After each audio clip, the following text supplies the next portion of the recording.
Hey, it's Matt. Welcome to another episode of UNBEARABLE 73. Time to review Masters of the Air Part 6.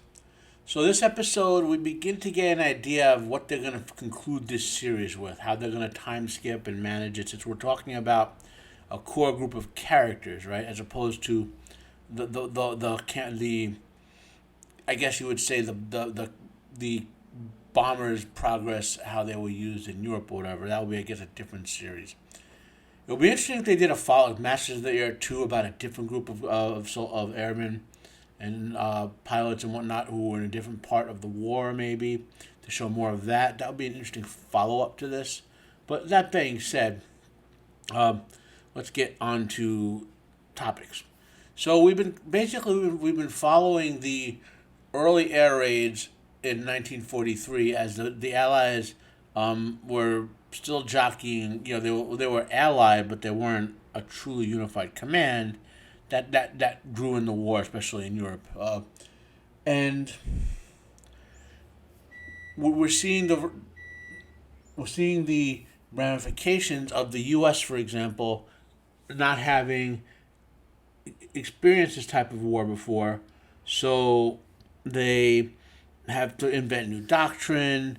They are going for a particular approach that, in this case, initially tried to minimize casualties at the expense of pilots and vehicles. And there's all sorts of military and political and whatnot going on that this show kind of hints at, but doesn't directly address. And I provided links to some of that discussion before.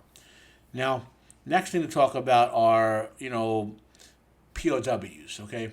So there are the Geneva Conventions. I think there's another treaty beside it. I know the Geneva Conventions for sure. That for the past 150 plus years, most nations have signed on to regarding the limits on the waging of war. You're not supposed to wage war on populations.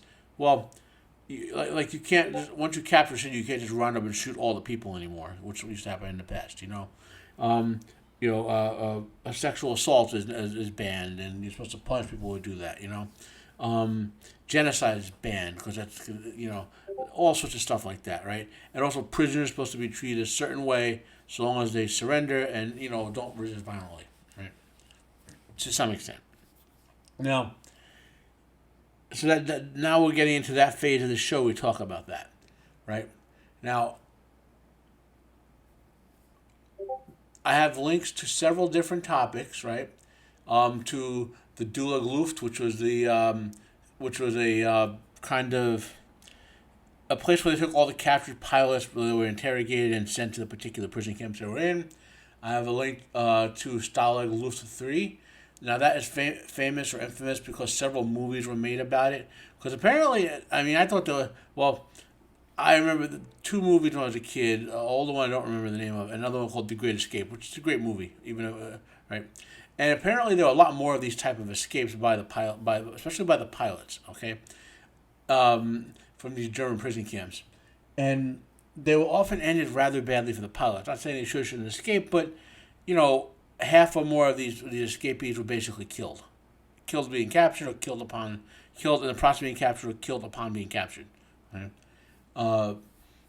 Because basically the prison camps were run by the German military, who, generally speaking, treated the prisoners of war with proper respect, generally speaking.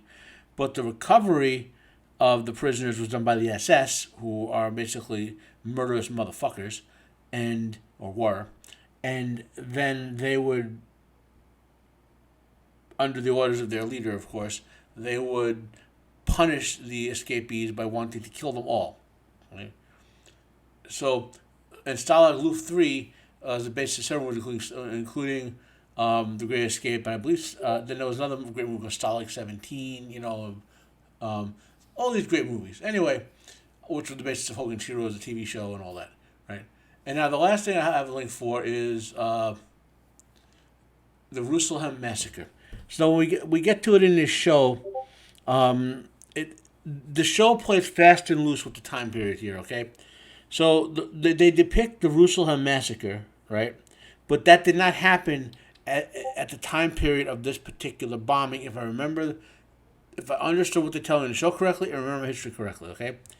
remember, there was a series of these bombing campaigns that started to go against civilian targets. Okay, and also you need to consider something before I go into a little more detail. I'm not justifying I'm not justifying the bombing of civilians. I'm not justifying the which the Germans were doing. I'm not justifying the bombings that the British were doing or the Americans were doing. Okay, war is war, and people die. And is why we should stop the fighting. To quote President Trump, you know, if at all possible, war or violence should be your last resort. And when you've been bombed upon, what I could even though technically the Russelheim Massacre was a war crime that the Germans committed, the people committed, and there were punishments for it. Who wouldn't do that? I mean, you know, if I lived in a city where I was being bombed, I saw my friends and family being killed by bombs, and all of a sudden whoever was bombing my city landed at a pilot, I wouldn't accept their surrender. I'll tell you that firmly. You know, if I had to pull my little brother out of a burnt building that some enemy attacking us bombed, even though it started the war, I didn't start the war, and you know, I'm not justifying vigilantism. I'm just saying the responses are understandable. Okay, and these historical, anyway, there may be a certain amount of how shall we say, extrapolation we could do for modern events. I'll leave it at that. So anyway, the Russelheim Massacre occurred in reality in relation to another series of bombings similar to the Bremen ones. I think it was the same part of the same broad campaign, and those pilots were captured, and they were first on the train, and the train broke down, and they had to take them to Russelheim on foot, and they only had 2 guards for a whole bunch of pilots. Okay, and the German local militia. The German people saw it, started calling them out, and then the German local militia took over, and the German soldiers who were escorting didn't want to die, so the leader of the local German militia basically started executing the pilots. And what they do is they insert one of our main characters into the role of one of the people there, so you can kind of see the massacre, Russelheim Massacre. And the last link I have is from the American World War II Museum, National World War II Museum, right? It's for about Captain Harold Romm, who was on the Hellsapoppin B-17, and it tells his story from the beginning of the war to the end about how he was on the Hellsapoppin, he was captured, how he was eventually freed, and I think it gives you a nice little perspective on this time period of events that maybe the show is kind of trying to show you. Okay, he's not a character on the show, however. He just his story is very interesting. You know, so with that being said, let's get on.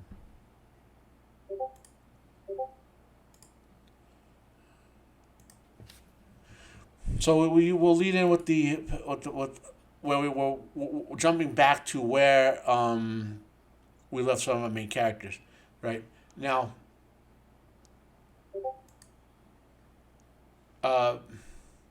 this is one of our Bucks, of course, right? And Buck here, or Bucky, he's landed in Germany, and this is how I have had relatives who went through this, a couple of them. Not quite this particular scenario, but you're on the ground and you just got to try to see what happens because you're deep in enemy territory. And it isn't like they're trained special ops guys or Marines who have stealth training who can sneak across country or whatever. You know, there's some legendary stories of really hardened soldiers sneaking out of enemy territory. Sean Bean in Zero, that played the guy who set the world record SAS officer. In a great movie whose name I don't remember right now. There was a story of a Navy SEAL team dropped into Iraq in the precursor to the first Gulf War, and they had to walk out across the land 600 miles or some crazy number. There's a lot of this is not that, okay.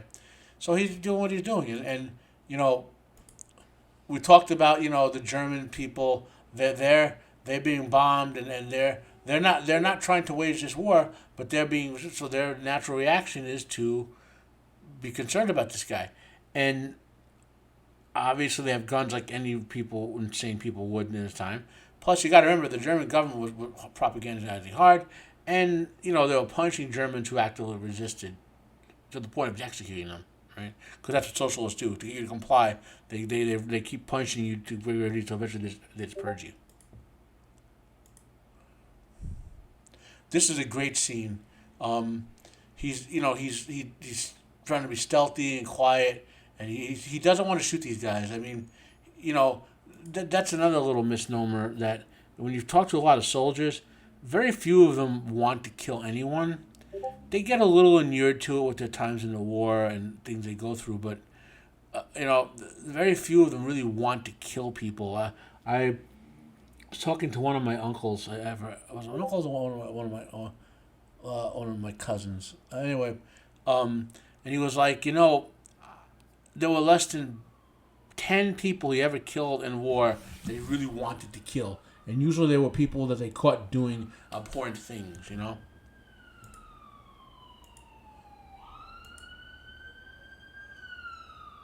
They're the cops. They're coming for us. Okay, so this episode is basically about the aftermath of the raids and how all the survivors of the raids are being what they're doing afterwards. Those who made it back are going through medical treatment, psychiatric treatment, and going through further training. And those who are in the field are being taken as POWs, basically, all trying to make their escape.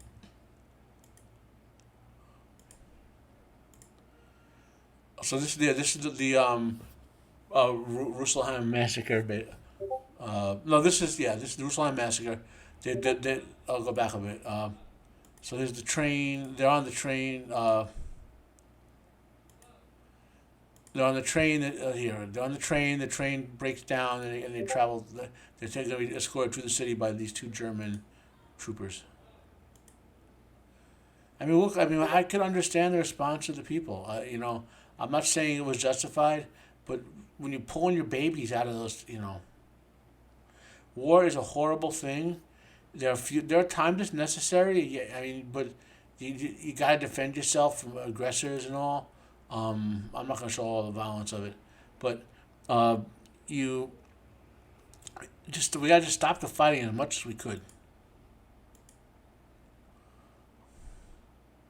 So what happened is this: this is a true story, a semi-true story. It is not true that he was there. Okay, what happened is there were, if I recall correctly, 8 to 10 American prisoners, or I should say Allied prisoners, who were being escorted. I know 6 of them were killed, executed by that guy who walks up and just shoots people. He ran out of bullets. And then they beat the other guys. I think might have beat another guy to death or he died from the injuries.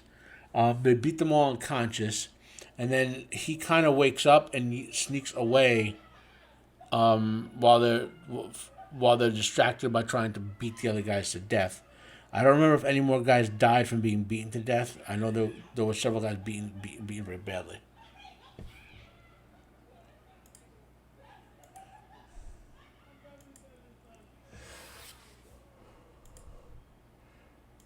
Again, that's the compare and contrast between how the survivors, what they're experiencing.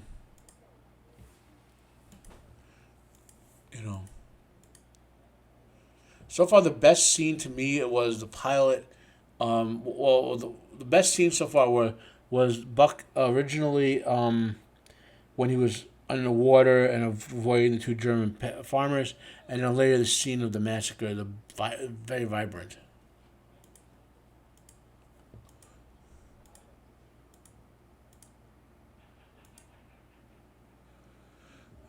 So this is an interrogation, but trying to get information from him, and he's not that he knows anything, but now, this is a pretty brutal scene too.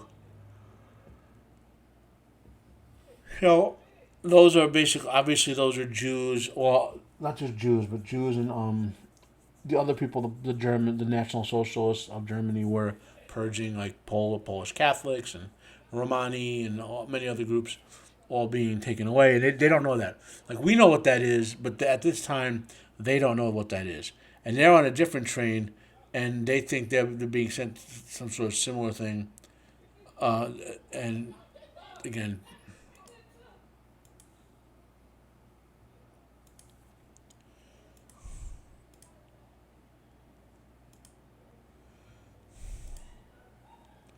and they arrive at Stalag Luft 3, and they see some of the survivors they know are all in the camp. And the way the Stalags worked is, because they're run by the German military, they're run professionally. The officers, the highest ranking officers of the prisoners, were expected to keep their men in order, and for the most part, that kind of worked. Although the escape attempts kind of hurt that chance,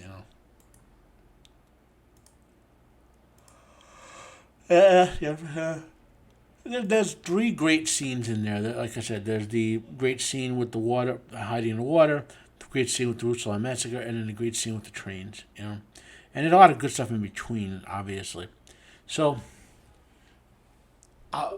I'm betting. I know I'm an episode behind. I'll watch episode 7 tonight or tomorrow and get a review out by Wednesday. I'm betting the end 7, 8, and 9 are going to be the POW time, maybe some more bombings by some, that type of thing, and culminating with maybe the Great Escape as episode 8 or 9. I'm betting that's what's going to happen, but we don't know. We'll see. All in all, it's a really good episode. It's not. They're all good episodes. That's the reality. The show is just so well done. It's better. I would rate this as better than the last episode to an extent. If I have to compare it. So there's that. Anyway, my name is Matt. This has been Unbearable 73. There's some deep reading on this. If you're interested, have a nice day. Like if you like, dislike if you dislike. Comment down below if you have any questions. Share this video out, please. Thank you.